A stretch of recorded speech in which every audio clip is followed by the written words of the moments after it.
Então, na última aula, esse aqui eu vou ler a transcrição da aula da TES. O Pedro, ele leu a transcrição da aula da TES no último Escola Sabatina, e agora essa é da próxima aula, a de hoje. Então, olha só. Na última aula, alinhamos o Israel antigo e o Israel moderno, e vimos que para o antigo Israel, eles saíram do Egito, e eles então poderiam ter feito o seu trabalho. Eles poderiam ter entrado em Canaã, e eles poderiam ter sido fiéis a Deus. Eles poderiam ter o Messias de volta. Eles poderiam ter feito o trabalho que lhes foi atribuído. Mas eles pediram um rei. Eles continuaram brincando com a idolatria. Eles não se separaram das nações ao seu redor, como supostamente deveria ter sido. E eles não estão em condições de finalizar o seu trabalho. Então, a Ellen White está falando aqui que a Ancia Tess, ela está falando sobre a última aula, sobre dando o resumo do que o povo de Israel poderia ter feito para que eles entrassem antes na terra de Canaã, e ela alinhou isso, então, o Israel antigo com o Israel moderno, vai falar sobre a história milerita, sobre como Jesus já deveria ter voltado, e diz as razões por conta da demora. Então, depois do Egito, não puderam finalizar o seu trabalho. Depois de terem deixado a Babilônia, poderiam ter reconstruído o templo, eles poderiam ter sido uma luz para o mundo, eles poderiam até ter difundido o conhecido verdadeiro Deus, mas não o fizeram e não o foram em condições adequadas para realizar o trabalho. Ao olharmos para o templo de Roma, Deus vai cortar uma pedra fora daquela montanha. Quando ele fala sobre cortar, ela diz sobre cortar uma pedra fora daquela montanha, ela está fazendo alusão a que livro da Bíblia e a que capítulo especificamente?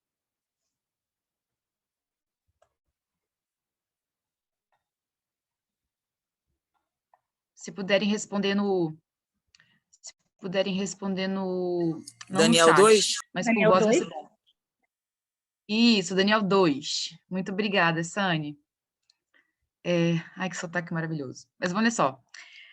Ele vai, então, erguer um povo que começa com os 12 discípulos. Então, olha só, tá falando, fazendo uma alusão de Daniel 2, e vai falar, ela continua falando que vai começar agora, então, dessa pedra, através com 12 discípulos, para fazer o trabalho que era para ter sido feito. Tá, só voltando. Ele vai erguer um povo, Deus vai erguer um povo, que começa com os 12 discípulos, para fazer esse trabalho e para cumprir a descrição das funções do antigo Israel. Ele faz isso, Deus faz isso através do levantar de um mensageiro, João Batista, no caso, e através da obra de Cristo e o seu ensinamento por parábolas. Então, olha só, quando chegamos ao Israel moderno, vemos exatamente o mesmo padrão. O povo, os mileritas acabaram, o povo de Deus acabou de sair do período de tempo de 1260 anos, que foi um tempo de trevas, e lembrar que também, assim como no tempo de Jesus a gente estava passando por um momento de trevas espirituais e intelectuais por conta da má interpretação da Bíblia, a gente também, numa escola sabatina que a gente estudou juntos há alguns meses atrás, no ano passado, e a gente estava, lembra que a gente falou sobre Jesus ter escolhido os 12 e ter passado 3 anos e meio para garantir que as tradições e os sofismas não fizessem parte da nova mensagem? A gente estudou o que era o sofisma, da onde que surgiu o sofismo. Então, olha só, existe essa época de trevas no tempo de Jesus, assim como existe também essa época de trevas no Israel moderno. Então, olha só, 1260 anos de trevas, e aí Deus vai levantar o mensageiro, Guilherme Miller. No caso, da época de Jesus, quem é? Já foi falado, né? No slide anterior, João Batista. Então, olha só, e esse mensageiro deveria tirá-los do protestantismo apostatado. E nesse período de tempo, poderiam completar o trabalho que lhes tinha sido atribuído. Poderiam eles ter trazido o conhecimento de Deus para o mundo E poderia Cristo ter voltado, ou poderia o segundo advento ter ocorrido? Ellen White vai nos dizer que sim. Então, olha só, a referência que a gente vai ler juntos, que a gente, na verdade, não vai ler, só tá aí as referências para vocês, é o livro Evangelismo, as páginas 694, o parágrafo 2, 3 e 4, na versão em inglês, tá bom, gente? Então, eu peço que vocês, quando for dar uma lidinha nisso que a gente vai ler, que procurem isso na versão em português, ok? Para vocês passarem depois para os amigos de vocês, quando esses assuntos forem levantados. Então, olha só. Enquanto estes parágrafos estão em ordem sucessiva, há anos de intervalo entre eles. O parágrafo 2, esse primeiro aqui, foi escrito em 1868. O parágrafo 3 foi escrito em 1900, ou seja, existia um período aí de 32 anos entre o parágrafo 2 e o parágrafo 3. Por isso que é muito importante a gente sempre fazer 3 perguntinhas muito importantes para um texto. Lembra das aulas de metodologia que a gente teve? Quais são as 3 perguntas? Mas uma em específico que determina basicamente, quase que completamente, a razão de um texto ter sido dado. Mas vamos lá, as 3 perguntas que a gente tem que fazer para um texto, quais são? Para quem ele foi escrito, quando ele foi escrito e o público-alvo? Quando, para quem e onde. É o onde, né? Eu acho que é onde, quando e por quê. Que são as 3 perguntas básicas que, tipo assim, que se usa bastante em... que se usa bastante dentro do jornalismo investigativo, que se usa bastante para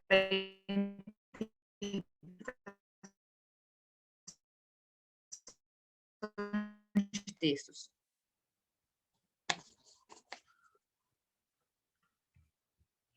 Só um segundinho. Aqui, olha. O Matias foi o seguinte. Exatamente. Então, olha só. Quando a gente responde a pergunta quando foi escrito, onde e para quem e por quê, a gente acaba percebendo. Na verdade, foi dessa maneira que a gente começou a descobrir várias coisas. Então, olha só. Por isso que todo cuidado ele é preciso quando a gente lê qualquer coisa, tanto na Bíblia quanto no Espírito de Profecia. A gente nunca sabe quando que uma coisa foi escrita. Por isso que a gente tem que, sabe, procurar essas coisas. Porque eu estava pensando hoje aqui comigo, né? Enquanto eu estava terminando de traduzir os slides. Nós temos grandes nomes aí da teologia adventista que tem muita coisa, que nos dá muita coisa boa também em termos de conhecimento, que eles acreditam ainda no que o que vai acontecer de fato é o decreto dominical. Só que quando a gente olha só para esses 3 parágrafos do livro Evangelismo, e a gente percebe e faz essa pergunta de quando que isso foi escrito, isso coloca em xeque-mate, na verdade, toda uma teologia baseada no grande conflito, porque isso foi escrito antes do grande conflito. Esse parágrafo da página 694, parágrafo 2.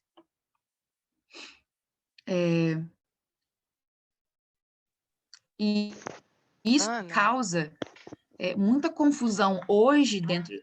Oi, pode falar.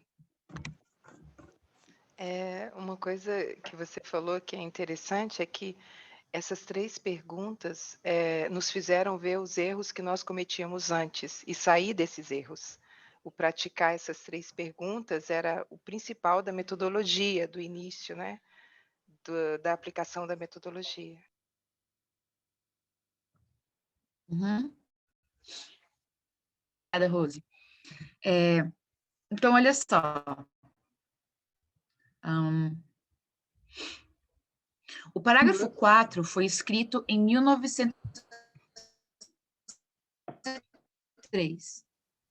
Alguém quer falar? Oi, irmã, por gentileza, Tá com eu o fiquei microfone agora ligado. com uma dúvida. O livro Grande Conflito, né, ele veio da grande controvérsia entre o bem e o mal. Ele foi escrito depois de 1903, não foi antes? Ah, não, olha só. Isso aqui é o livro Evangelismo. Esse aqui, ó. Sim, Livro sim. Evangelismo. Esses 3 parágrafos aqui, o 2, o 3 e o 4, vão falar sobre a vinda de Jesus, que deveria já ter acontecido. Sim, é que quando E você aí, fez quando eu falei sobre o grande... Isso. Pode falar, pode falar. Sim, sim, irmã. Também está cortando aqui. É quando você falou do grande conflito Tá e que cortando dava aqui, né? para tirar, né, completamente, então, a ideia de que o grande conflito em relação a provar que aquilo que foi escrito lá era para aquele determinado tempo e não para agora. Aí você comentou, não sei se eu não entendi errado, que é porque esse livro foi escrito, o Evangelismo, antes do grande conflito. E aí a minha dúvida foi, será que o grande conflito, no caso, a origem dele, que é aquela grande controvérsia entre o bem e o mal, né, que é aquele maior, será que ele não foi escrito antes? Ah, não, olha só, o que eu quis dizer, o livro Evangelismo, na verdade, ele é um compilado, né, de vários textos. Sim. Então, você vai ter fragmentos de 1868, 1900 e 1903. Ele foi escrito depois do Grande Conflito. O Grande Conflito, a primeira versão foi escrita em 1884, se não me falha a memória. Sim. Então, olha só, só que é o seguinte, a primeira vez que o decreto dominical ele é mencionado, então, se o Grande Conflito foi escrito, e a primeira vez que o decreto dominical é mencionado é no Grande Conflito, e nós temos, então, a partir de 1884, o entendimento sobre o decreto dominical. Só que a primeira vez que Ellen White falou que Cristo já deveria ter voltado foi em que ano? 1868. Exatamente. Ela mencionou qualquer decreto dominical em 1868, naquela época? Não. Exatamente. Aí, qual era o meu argumento? Meu argumento é, quando a gente usa a metodologia, quando a gente tenta responder honestamente, quando a gente faz honestamente perguntas para um texto e permite que ele responda honestamente também essas perguntas, toda a nossa construção de fim de mundo baseada em um evento decreto dominical, ele acaba ficando em xeque, ele cai por terra. Por quê? A temática sobre o pecado de Babilônia, nesse período de 1860, na década de 60 do ano 1800, não é o decreto dominical. O pecado de Babilônia, ele é expresso, ele é externado através da escravidão, não de uma lei dominical nacional. Ficou claro isso? Sim. Então, é isso que eu quis dizer, tá bom? Não estou falando de que o livro foi escrito depois do livro Evangelismo. Na verdade, eu estou falando sobre cada parágrafo desse, entendeu? Especificamente os parágrafos, não o livro em si. Obrigada, irmã. Não, que isso.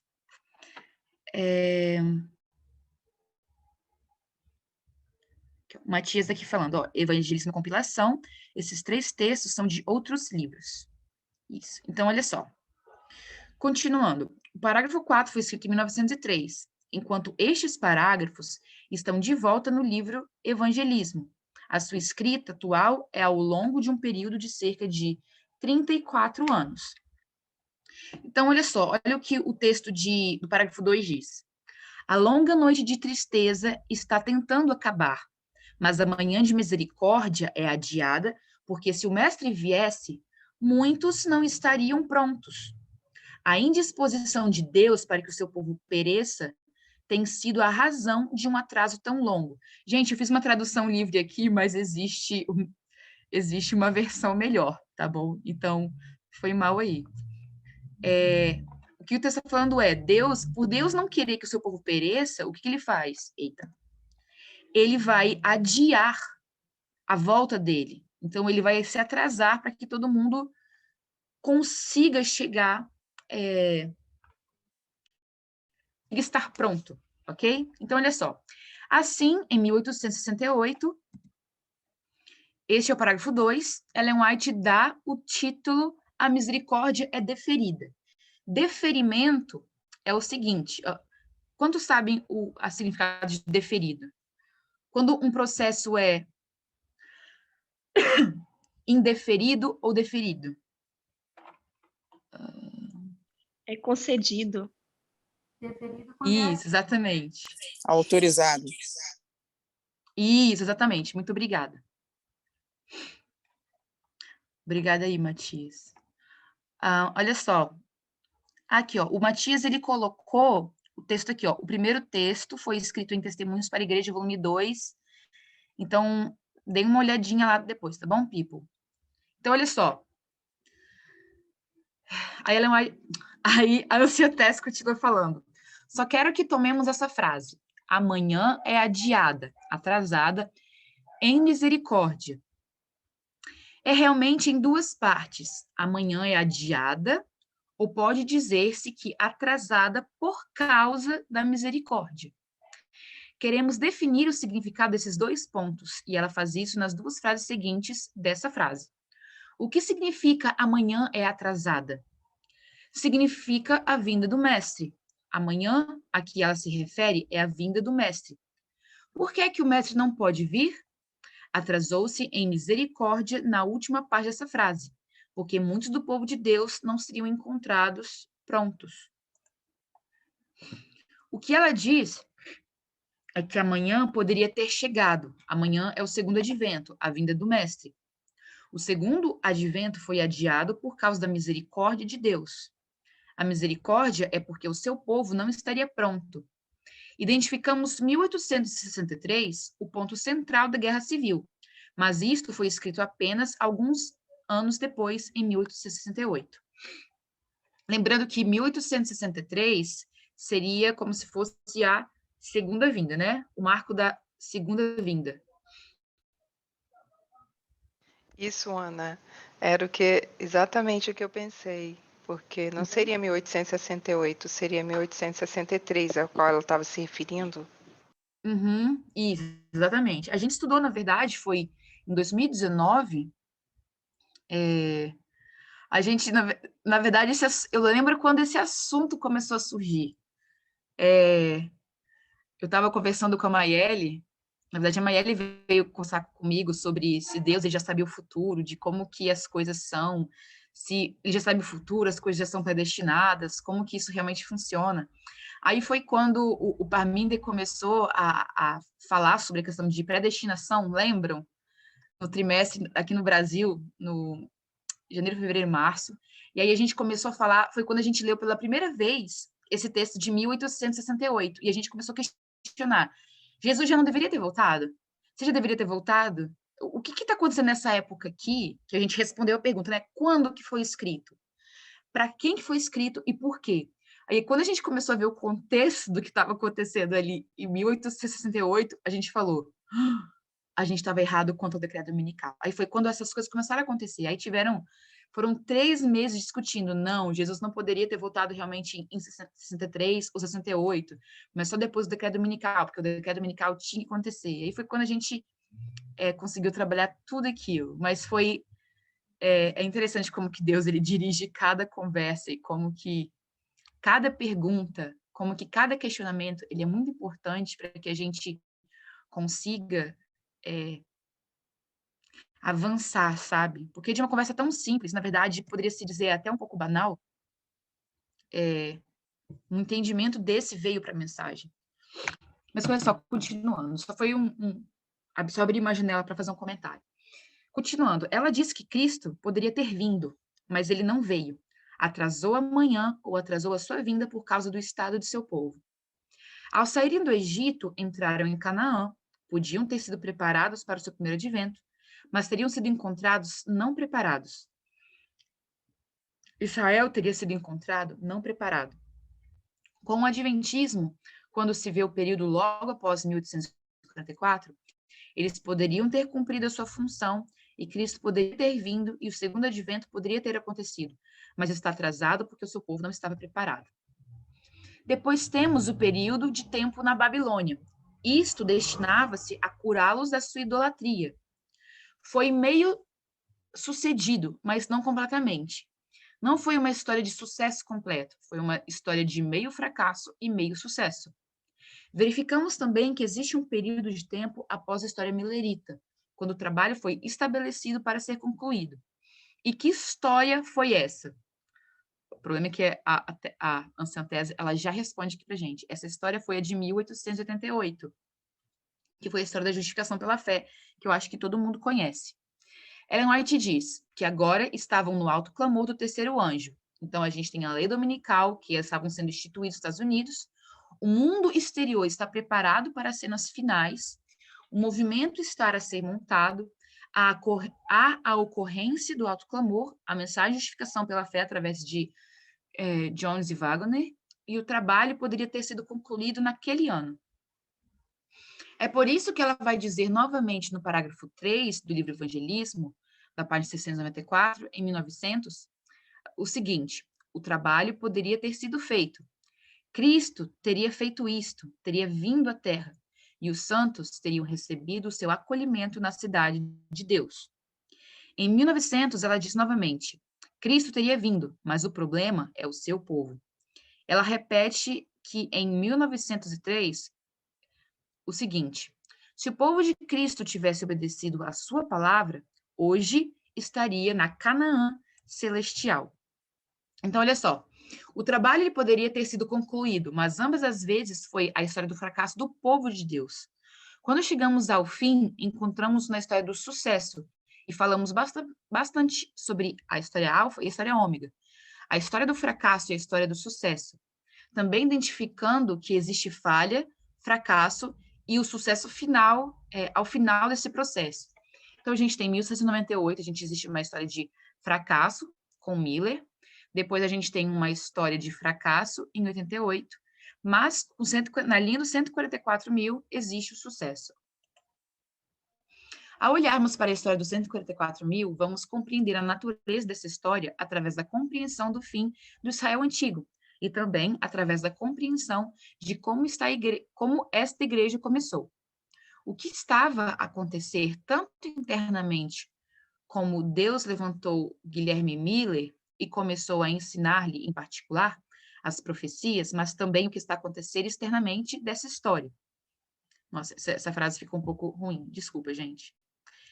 Vou tentar repetir. O que estava a acontecer tanto internamente, quando Deus ele levanta Guilherme Miller e começou a ensinar para ele, em particular, as profecias, também estava acontecendo uma história externa que estava também contribuindo para montar esse cenário para o fim do mundo.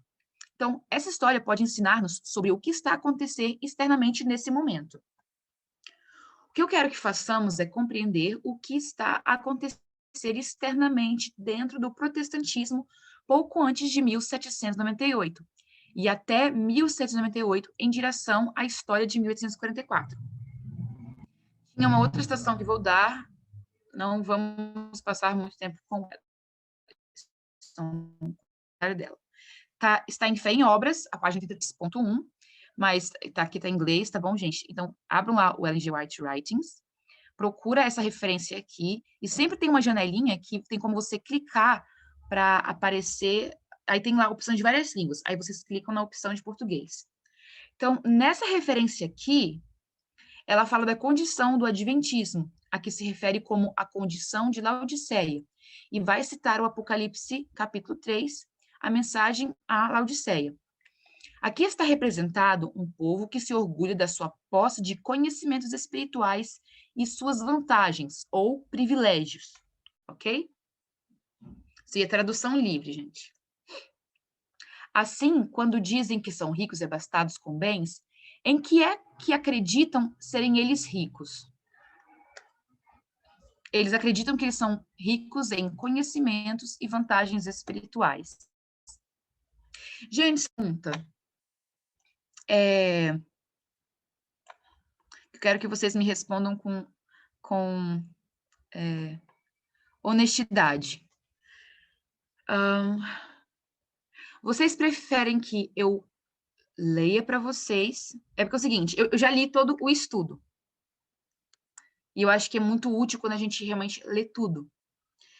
Mas eu realmente queria que a gente discutisse um pouco, que a gente tivesse um pouco de interação. Então, como ela já coloca as respostas aqui, eu acho que isso acaba tirando um pouco da interação que a gente poderia ter, da gente chegar a uma resposta em comum, por mais que eu já tenha essa resposta aqui comigo. Entende? E aí eu queria saber de vocês se eu posso continuar lendo, mas sem compartilhar minha tela, Bom dia, ou tá me continuar ouvindo? compartilhando tela. Tô ouvindo. Quem tá falando? Perdão, deixa eu É ver. a Ellen Yumi Nakazata. Oi, Yumi, pode falar. Eu acho que seria interessante se cada um pudesse ler um pouquinho, assim, cada um participar, eu acho. É uma ideia, não sei se você concorda ou não. É que eu não participo de um culto, na verdade agora é a Escola Sabatina, faz tempo, então eu não sei como que vocês estão procedendo, fazendo. Aham. Porque já que Então, você realmente, quer você tem interação, colocado o seria seguinte, bom cada um ler e aí aquela pessoa lê o que ela entendeu, compreendeu daquela frase, entendeu? Acho que seria legal. E aí cada um dá o seu entendimento do que foi do texto ou do parágrafo que leu. eu entendo. O procedimento que a gente está fazendo aqui, Yumi, é o seguinte. As aulas que a anciã Tess deu, elas são muito importantes, obviamente, e essas aqui são todas transcrições de cada palavra que ela falou, entendeu? Por isso que é muito importante a gente realmente ler tudo. Claro que tem, tipo assim, um professor que no caso sou eu nesse momento, sábado passado foi o Pedro, a gente, tipo assim, lê e discute com todo mundo. Então, assim, a ideia sobre isso daqui é o seguinte, a gente tem que continuar lendo, entendeu? Mas para ver interação, não é muito das pessoas lerem, mas é de responder perguntas, entendeu? E aí, a minha proposta seria a gente tentar responder isso sem ter o olho na resposta, entendeu? Porque mesmo que as pessoas acabem lendo aqui, as respostas já estarão aqui, e eu não quero que isso aconteça. Uma escola, ela funciona, na verdade, interação professor-aluno, perguntas e respostas. Então, é mais nesse sentido que eu estou falando, entendeu? Então, é exatamente isso que eu queria, porque assim, nas minhas aulas da faculdade também é da mesma forma. Você tem um texto que a professora dá, e você tem que saber interpretar aquele texto. É basicamente isso que eu estava querendo dizer. Não é simplesmente. É porque eu não estou participando das aulas. Então, eu não Sim. sei exatamente como que vocês estão seguindo, mas era isso que eu estava querendo dizer para você também. Concordo com o seu pensamento. Sim, Olha. entendi. Então, eles... Pode falar. Nós É porque vamos eu quero ter fazer algo que... acesso... É que é o seguinte, eu quero fazer alguma coisa que funcione para vocês, para que isso fique uma coisa interativa. Eu quero que todo mundo não faça só um acompanhamento de leitura. Eu gostaria realmente que a gente colocasse os nossos cérebros para funcionar, entendeu? Quem estava falando? Eu não ouvi. Eu queria saber, a Angelina que está falando. Oi, tia Angelina, pode falar. Oi, meu amor, eu queria saber se essa leitura vai ser disponibilizada para a gente. Vai, vai sim. Tudo bem. Eu vou disponibilizar com vocês esse documento. Quer experimentar fazer do jeito que você está falando? Porque aí, de repente, a gente entende melhor. Sim. Então, olha só, eu vou parar a transmissão e vou... Não, acho que... E vou agora, tipo assim, conversar com vocês agora e lendo aqui o documento e fazendo as perguntas, ok? Porque eu creio que assim a gente vai ter muito mais proveito em relação a gente fazer essas perguntas e respostas, tá bom? Então, então continuando, gente. Então, respondendo novamente a pergunta.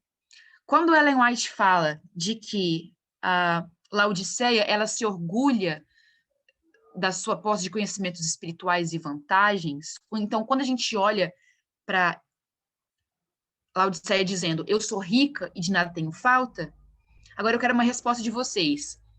Em relação ao que ela sente esse orgulho de ser rica? É pela luz que ela recebeu? Exatamente, Yumi. É pela luz que ela recebeu. Então, ela fala o seguinte, eu tenho luz, eu sou autossuficiente, isso aqui, na verdade, é muito...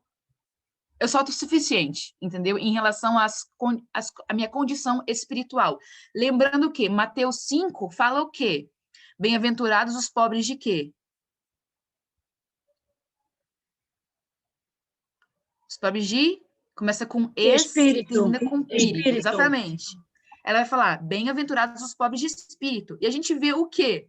Laodiceia falando, eu sou rico e já tenho falta. E isso está relacionado com o conhecimento e vantagens espirituais que eles têm. Ou seja, Laodiceia não é bem-aventurada. Então, olha só, temos os escritos dos profetas e temos os escritos do nosso profeta, que é Moisés. Temos os pioneiros, temos Abraão e temos Guilherme Miller. Orgulham-se da sua posse de conhecimento e vantagens espirituais, mas não responderam às bênçãos não merecidas que Deus lhes concedeu. Ou seja, eles acabam não se colocando numa situação de humildade por ter recebido aquelas bênçãos.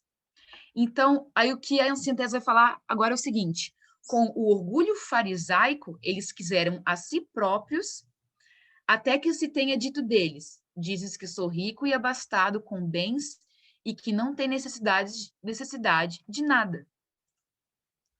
Então, Ellen White, ela se refere à condição de Laodiceia com o orgulho farisaico, lembrando daquela parábola do publicano e do fariseu. O fariseu, ele chega no templo e diz o quê? Muito obrigado, porque eu não sou igual aquele homem. Enquanto que aquele homem lá, o publicano, ele bate no peito e fala, miserável homem que sou.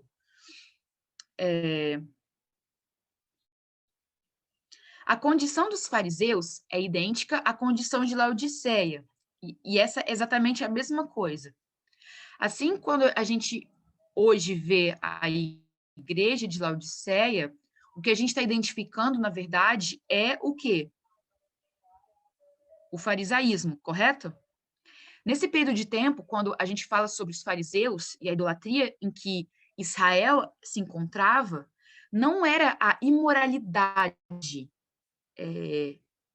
ou os direitos homossexuais, não era casamento gay, não era nada disso.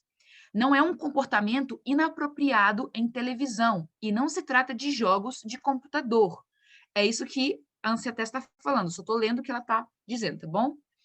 Essas não são as coisas que estão a ser referidas como a condição de Laodiceia, que nos faz gostar do mundo, entendeu? Mas como que é colocar hoje para a gente? É colocado que é o amor ao mundo e essas coisas, mas não, tem mais a ver com o orgulho que você sente de si mesmo por já ter aquela condição espiritual. O Felipe está sugerindo aqui, ó, que na próxima aula, o que faça é o seguinte, ocultar as respostas da tese para ter a interação, porque aí, olha só, realmente é isso, é importante que todo mundo leia junto, mas que as respostas sejam ocultadas para que a gente converse entre a gente.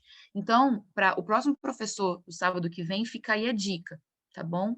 Não colocar as respostas, mas ter aquela colinha para a gente discutir depois sobre isso, tá bom? Ana Paula, eu não consegui Pode falar. entender a compreensão do que você quis dizer agora aí no final, as últimas coisas que você falou. Eu não consegui entender. Tá. Faz tempo que eu não acompanho a mensagem, então eu estou um pouco perdida, vou dizer assim. Ok. Hoje, o que tem acontecido no movimento é que se tem discutido bastante externamente o que tem acontecido no mundo e como que isso impacta a igreja e como que as coisas que a gente tem estudado hoje também o entendimento que a gente tem hoje sobre a mensagem do clamor da meia-noite vai gerar o impacto também no mundo, ok? E essa é uma mensagem que tem mais a ver com a questão de os direitos inerentes ao ser humano, entende? Em obediência à lei de Deus, porque lembra, Apocalipse 14:12 diz, aqui está a paciência dos santos, guardando os mandamentos de Deus, tem o testemunho de Jesus. E Ô, assim Ana como trata os Paula, mais uma mandamentos, pergunta. O que é inerente? Eu não sei o que significa essa palavra. é aquilo que é não é irrevogável. Um direito inerente é um direito que, assim, que todo mundo tem que ter. Não existe... eu nem sei definir bom... Inerente, fazer eu uma acho que boa... é que não se separa. Isso, que não se separa. É uma coisa Tá. assim, você nasceu com... Enfim, é isso, que não se separa. Isso não pode estar separado do homem, entendeu? Então, assim... Então, quando a gente fala sobre Laodiceia, o entendimento que a gente tem sobre Laodiceia, de modo geral, na Igreja Adventista, é o quê? É de que essa riqueza que ela tem de se sentir rica e de não sentir falta de nada, está muito ligado às coisas que as coisas que tem no mundo que podem nos atrair. Mas não, Ellen White vai falar que isso está mais ligado ao orgulho farisaico de ter aquele conhecimento espiritual e vantagens espirituais. Por exemplo, eles falavam, o povo judeu é de onde vai sair o Messias, por conta disso nós somos superiores, e eles eram nacionalistas. Mas a gente vê que isso, na verdade, é errado. E, inclusive, hoje, a questão de nacionalismo, isso faz parte da mensagem também do clamor da meia-noite. Não sei se ficou claro isso.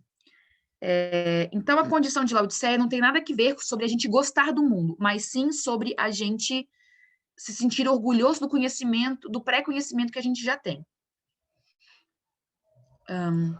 Acompanhe também o chat, gente, porque as pessoas estão respondendo aí as perguntas que a gente está fazendo e podem ter definições melhores do que a minha, tá bom? Então, continuando. O que está a ser referido como a condição de Laodiceia é esta questão que os fariseus tinham. Acreditavam que eram o povo peculiar, pronto a receber o Messias, mas que tinham formado um Deus à sua própria imagem. E aí, quando que a gente vê isso acontecendo especificamente, que a gente estudou bastante a respeito? É sobre o quê?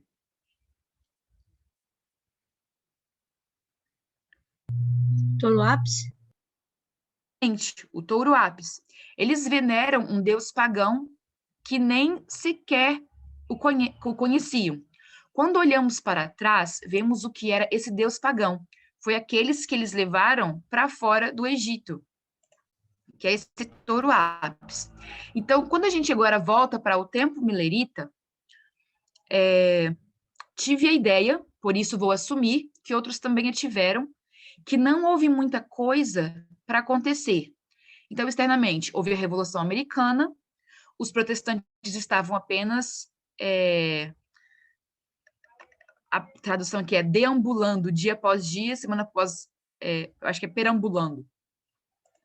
Os protestantes estão perambulando durante essa fase aí de tempo, espiritualmente falando, perambulando dia após dia, semana após semana.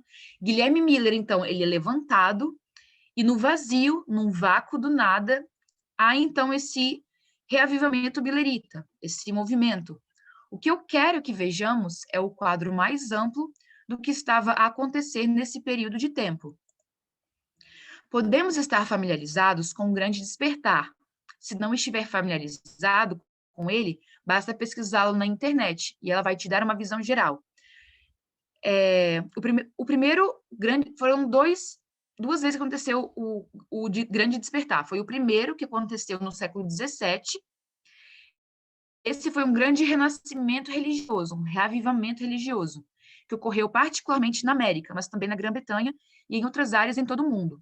Só dando uma pausa na leitura, não sei se vocês lembram, mas a gente estudou isso também ano passado, quando a gente estava lendo aquele artigo sobre as mulheres como falando também nos púlpitos agora. A questão da igualdade, ela começou a partir da igreja, não a partir do mundo. Ok? E foi nesse Ô, primeiro Ana grande Paula, despertar que as mulheres começaram a falar em público nas igrejas. vou atrapalhar Pode de falar. novo. Eu não estou conseguindo acompanhar Não, tudo bem. esse negócio que você falou do ano passado. Ano passado eu estava fora da mensagem. Eu voltei praticamente agora. O que aconteceu ano Sim. passado das mulheres? No ano passado, a gente fez um estudo sobre a igualdade. São alguns temas que a gente tem estudado, que é a igualdade entre brancos e negros, mulheres e homens, entre nacionalidades, entre classes sociais, socioeconômicas. E dentro dessa temática, a gente estudou um pouquinho sobre o primeiro grande despertar, que aconteceu ali em 1600 e pouco, no século 17, e como que isso foi, e como que nasceu da igreja a igualdade. A igualdade, ela não nasceu do mundo, entende? E aí, só foi um parênteses que eu estou fazendo aqui.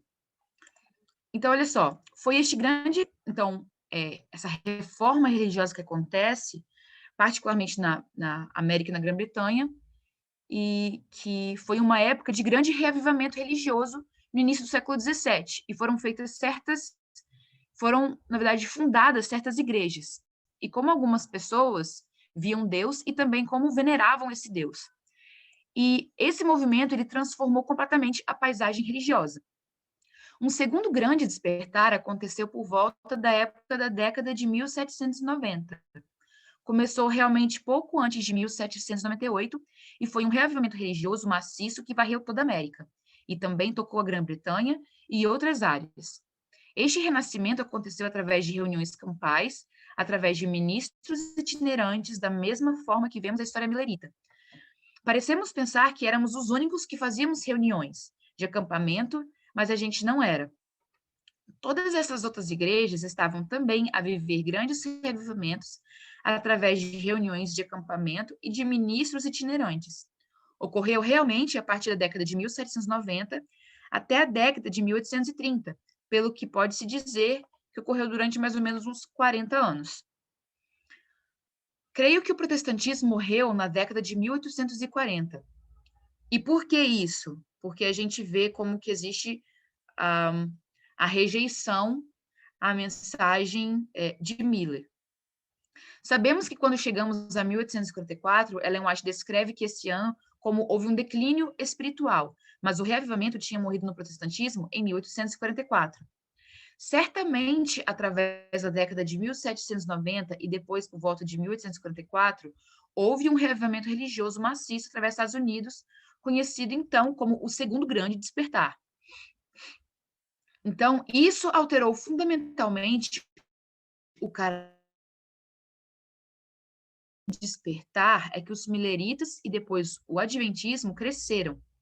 Quando olhamos para trás e vemos a conversão de alguns dos nossos pioneiros ideístas, como Guilherme Miller, para protestantes, isso está acontecendo sob o Segundo Grande Despertar. Quando vemos Ellen White ir para a igreja e ouvir esses sermões inflamados sobre o inferno, ela se sente condenada pela sua pecaminosidade. Tudo isso está a acontecer sob o Segundo Grande Despertar, dentro do protestantismo e não dentro do movimento milerita, e depois que desenvolve-se para, então, o movimento milerita.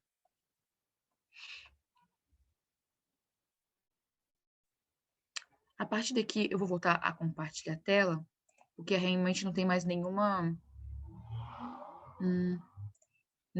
pergunta tipo assim, que seja assim, significante. Que não seja uma retórica, quero dizer. Então, olha só. O que aconteceu durante o primeiro grande despertar foi uma mudança radical no protestantismo. Tenho a certeza que isso é uma simplificação excessiva, mas como houve esta mudança radical no protestantismo no início do século XVII, houve esta velha ordem e a nova ordem. Pode resumir-se dizendo conservadores e liberais. Os liberais eram novos. O que os liberais ensinaram era ler a Bíblia e compreendê-la por si próprios. Para os conservadores, você teria estes ministros idosos na América que muitos do povo olhariam e que eram como os guias morais dos Estados Unidos. Eles tinham um grande respeito. O povo olhava para estes ministros protestantes para definir a palavra de Deus para eles. No primeiro grande despertar, no início do século XVII, houve este fortalecimento deste tipo de protestantismo liberal. Não é liberal na forma como se vestiriam ou algo do gênero, mas pelo que este ramo do protestantismo estava a promover. Então, veja aqui, gente, isso aqui não está relacionado com comportamento, ok? Isso está completamente ligado a como que a religião ela passa a ser vista. Estava também ligado à Revolução Americana, com estes conceitos de republicanismo e liberdade e independência. Por que que precisamos destes homens para definir a palavra de Deus para nós ou para nos falar sobre a nossa condição espiritual? Nós não precisamos. Nós podemos falar com Deus diretamente. Podemos entendê-lo diretamente. Era essa a visão do liberalismo que se tinha antes, ok? Isso está claro, né? Ou alguém tem alguma dúvida em relação a isso?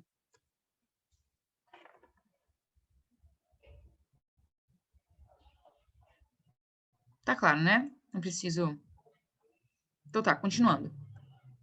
Assim, essas questões políticas externas sobre liberdade, independência... Só um momentinho. Assim, essas questões políticas externas sobre liberdade e independência estavam a ter impacto na forma como as igrejas protestantes funcionavam. Os ministros conservadores da antiguidade estavam a... não é ripostar, estavam a ir contra isto.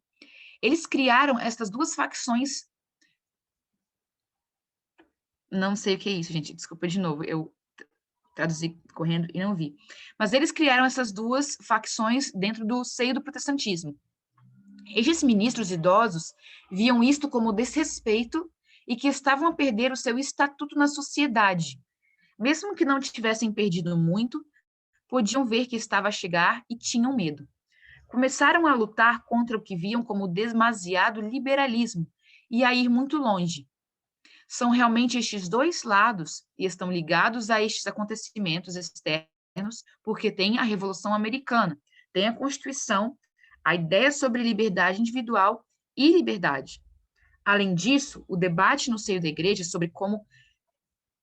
Além disso, o debate no seio da igreja sobre como é que nos faz parecer como uma igreja. Ah, tá, foi isso que eu tinha até comentado hoje de manhã, quando eu estava comentando até com meus pais. Existe esse momento aqui da fase da igreja, onde eles vão olhar agora para o que está acontecendo dentro da igreja e como que a questão da liberdade individual está completamente relacionada com essa nova forma de ver religião. Eles olham para isso e vão questionar como que isso que está acontecendo externamente, faz com que a gente se pareça com uma igreja. A gente não devia estar discutindo sobre essas coisas. Isso, na verdade, nos afasta do que é ser igreja. Só que toda a questão que estava acontecendo na Revolução Americana, sobre a questão da Constituição e dessa liberdade individual, era o mesmo princípio que surgiu antes com o primeiro grande... Não precisamos, olha só, nós não... Aqui, ó.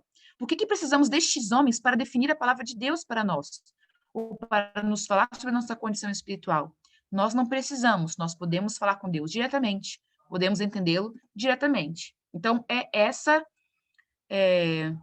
então, é essa liberdade de você acessar Deus por você mesmo, e não através da consciência de outras pessoas, que se torna o princípio dessa religião. Então, foi isso que aconteceu a partir do primeiro grande despertar, e foi construindo até chegar em 1798. Então, não foi algo que aconteceu de repente, isso realmente levou um tempo para ser construído.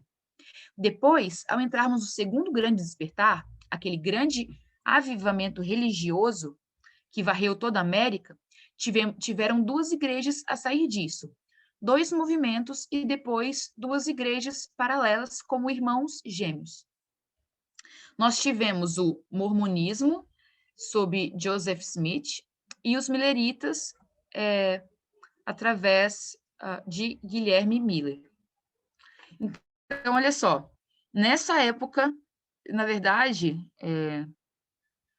o que até começa a se falar bastante nessa época aqui, não sei se todo mundo, na verdade, quando eu entrei no movimento, a gente estudou bastante sobre essa época aqui também, que os Mormons, eles vão surgir aqui como uma contrafação dos Milleritas. Tanto que Joseph Smith, ele vai atacar posteriormente Guilherme Miller. Então, olha só. Assim, o mormonismo e os Milleritas foram as duas novas denominações que surgiram do segundo grande despertar, lado a lado. Eram os dois produtos do segundo grande despertar. As outras igrejas poderiam ter mudado de alguma forma, poderiam ter mudado algumas das suas perspectivas, mas estas foram as duas denominações que saíram diretamente do segundo grande despertar. Mormons, sob Joseph Smith, e Milleritas, sob Guilherme Miller. O mormonismo transformou-se em 1844 e foi quando Joseph Smith decidiu concorrer à presidência dos Estados Unidos da América. 1844 também foi um ano de eleições e ele foi para concorrer à campanha.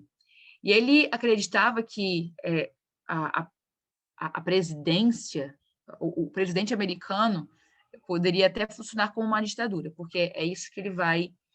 e é isso mais ou menos que ele acredita. Joseph Smith acreditava na combinação de igreja e Estado, e na ideia de destino manifesto.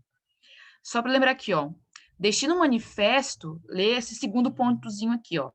Destino manifesto era uma crença cultural imperialista americana amplamente difundida nos Estados Unidos do século XIX, de que os colonos americanos estavam destinados a expandir-se através da América. Então, olha só, ele acreditava na combinação de igreja e Estado e na ideia do destino manifesto, que era a nação que devia ser o novo Israel. Esta era uma mentalidade muito popular naquela época, e que lhe tinha sido dado o mandato de Deus para controlar todo o continente norte-americano. Ele era bastante diferente do que definiríamos a posição de Guilherme Miller. Ele falou de Guilherme Miller e o atacou publicamente. Utilizou os mesmos velhos argumentos que todos conhecemos sobre como Deus não nos dá o dia ou a hora da sua vinda. Guilherme Miller deve estar errado, ele ridicularizava. Então, olha só, em 1844, no meio da sua campanha eleitoral, Joseph Smith foi assassinado. Depois, o mormonismo passou de um líder para outro. Identificamos a mesma coisa na história millerita. Guilherme Miller, ele não morre, mas passou de Guilherme Miller para Samuel Snow, por volta da época de julho. Eles estão muito ligados. Isso é algo que eu queria que soubessem, que nasceu do segundo grande despertar. Isso. Vamos levar de volta a 1798. Não estávamos lidando com estes dois movimentos, mas com o que está acontecendo no protestantismo. Vou ler de uma tese de mestrado de uma mulher chamada Rachel Neal, não sei lá como que pronuncia isso, da Universidade de New Hampshire. Isso aí. Ela escreveu a sua tese de mestrado na universidade sobre o estado do protestantismo em 1798. Ela vai regressar a esta luta liberal versus conservador, num contexto específico. Há uma história que aconteceu em 1798, em torno da qual todo o resto está apenas dando o plano de fundo. Ela vai falar sobre este homem chamado Jedediah Morse. Jedediah Morse, eu não sei como pronunciar isso, gente, perdão. Ele era o que se consideraria a liderança da divisão conservadora. O seu filho, Samuel Morse, que é ele que vai inventar a questão do código Morse. Ele co-inventou o sistema de código Morse com seu filho. O seu pai, Jedediah Morse, era um forte ministro conservador. Foi um dos antigos ramos do protestantismo que viu que estavam a ser desrespeitados e que estavam perdendo o seu lugar na sociedade como líderes. Por isso, quando ela diz Nova Inglaterra, está se referindo a essa parte dos Estados Unidos. Então, a gente vê uma crescente da forma liberal, como estava sendo, e como que isso começa a tentar ser destruído. Lembrando que essa onda liberal aqui é quando vem aqui o grande despertar, primeiro despertar, segundo despertar, a gente vê essa curva ascendente, e depois ela decresce por conta de pessoas que começam a combater essa nova visão de religião. Então, olha só, gerações antes da Revolução Americana, os habitantes da Nova Inglaterra mantiveram a importância de uma relação de cooperação entre religião e governo, virtude pública e deveres públicos. Juntamente com o republicanismo e o liberalismo, eles criaram uma mistura volátil. Na Nova Inglaterra, a interpretação dos clérigos do estado de virtude na sociedade americana, o aumento da infidelidade, da irreligião, significava que as forças do mal estavam vencendo. Essa reviravolta foi particularmente crítica para os homens que sonhavam em criar um novo Israel na nação americana. Aí essa parte eu gostaria de comentar um pouco com vocês, que eu vou parar de mostrar aqui a minha tela para vocês. Então, olha só, hoje isso, na verdade, é um conhecimento bem popular e que tem sido difundido onde? Nos Estados Unidos, tem sido difundido também aqui no Brasil, através do quê? Essa ideia que foi colocada aqui, virtude na sociedade.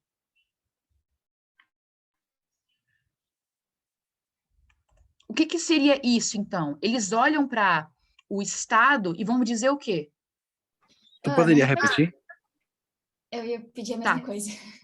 Tá, então tá, eu vou repetir. A gente está, então, sobre essa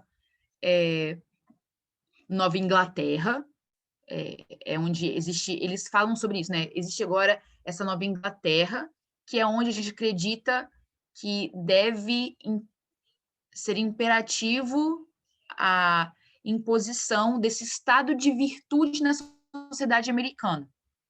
Que eles vão colocar o quê? Eles vão falar que o aumento da infidelidade e da irreligião significava que as forças do mal estavam vencendo. E o que isso, na verdade, como que isso se revela hoje, no contexto que a gente vive? União de igreja e Estado.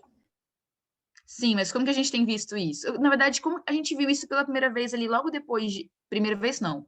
Um dos exemplos que a gente tem é depois de 2001, o que aconteceu ali?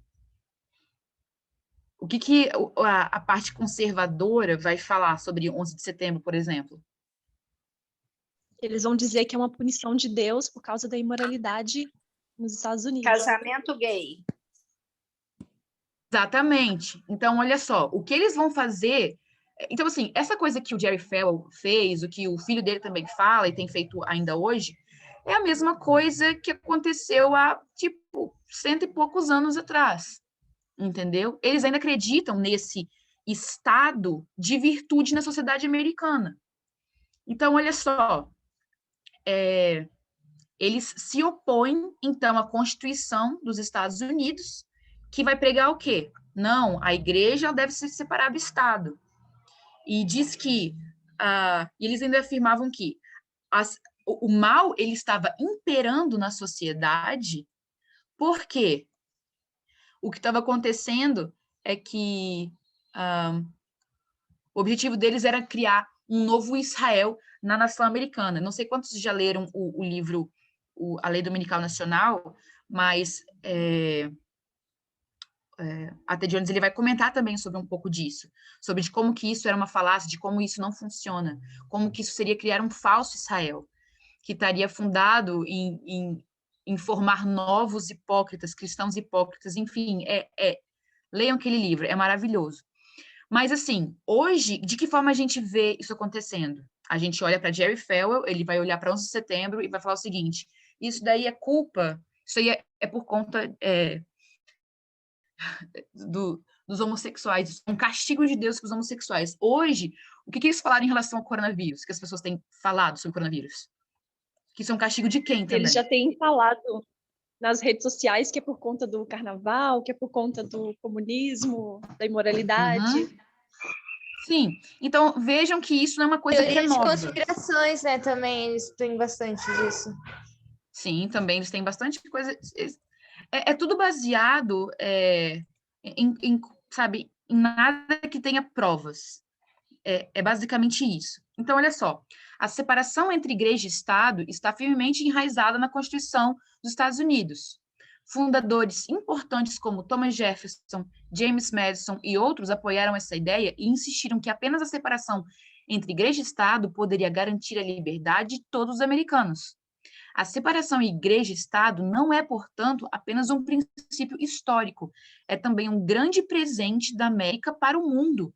Sob a política de separação, os americanos desfrutaram de mais liberdade religiosa do que qualquer outro povo na história. Então, assim, para finalizar, porque meu tempo acabou, o que eu quero colocar aqui para vocês é o seguinte: quando a gente vê hoje as pessoas falando de que a sociedade era melhor no passado, de como que seria melhor a gente voltar para o passado, a gente tem que parar para pensar sobre o que isso realmente quer dizer. Isso teria que voltar em uma condição onde os negros não tinham direitos, as mulheres não tinham direitos, e acredite, a base para fazer para não termos todos esses direitos hoje, era a Bíblia. Entende? Hoje, a direita conservadora que está enraizada na política hoje, ela tem o mesmo pensamento. Esse pensamento, ele não mudou com esse mais de século que passou entre esse período de separação entre o que essas pessoas fizeram lá no passado e o que elas têm feito hoje.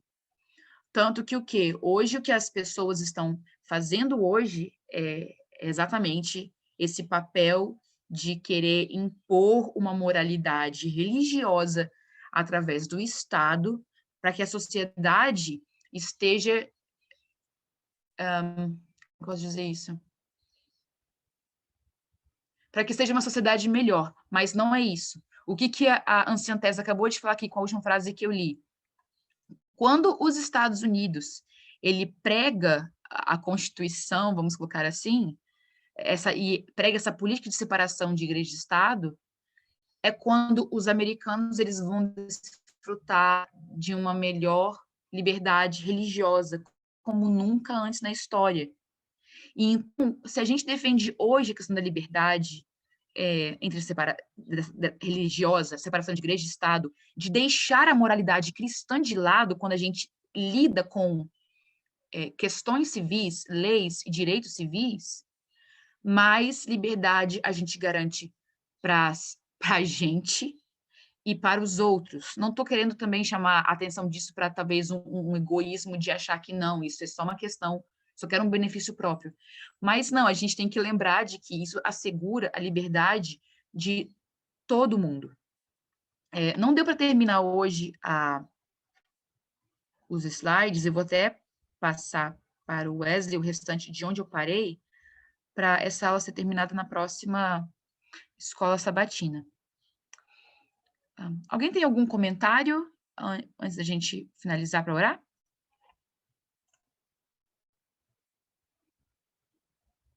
Alguma pergunta? Então tá. Vamos orar, gente. Aqueles que se puderem, vão ajoelhar para orar.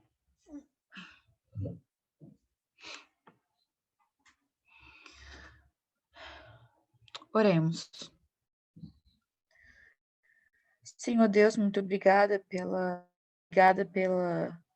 capacidade que o Senhor nos deu de pensar, de podermos usar o cérebro e de entender que cada coisa que acontece hoje no mundo, ela tem um propósito, mas existem coisas específicas que servem para nós sabermos em que período nos encontramos e como nos devemos preparar e de que lado devemos estar.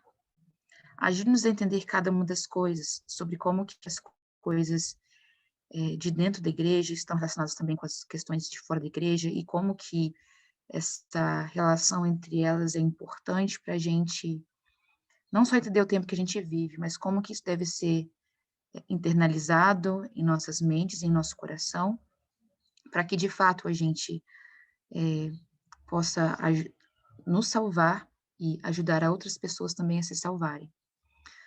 Ajude-nos a ser boas testemunhas para ti, que a gente também não veja a gente não veja de uma forma errada a questão do liberalismo, que a gente consiga entender que a moralidade cristã, ela permanece imutável.